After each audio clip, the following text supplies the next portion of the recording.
মৃত্যুর যন্ত্রণা শুরু হয়ে গেলে আগে পা থেকে শুরু হয়ে আস্তে আস্তে গলার দিকে আসে।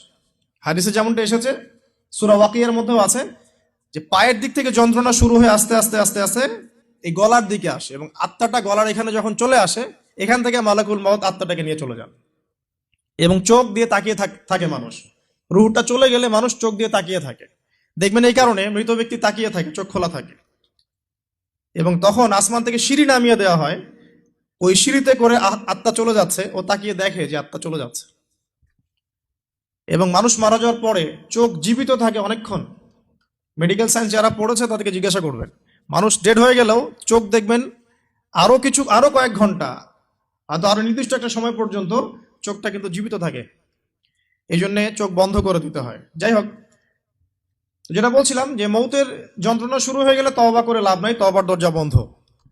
আর পশ্চিম দিক থেকে সূর্য উঠে গেলে তওবা করে লাভ নাই, তওবার দরজা বন্ধ।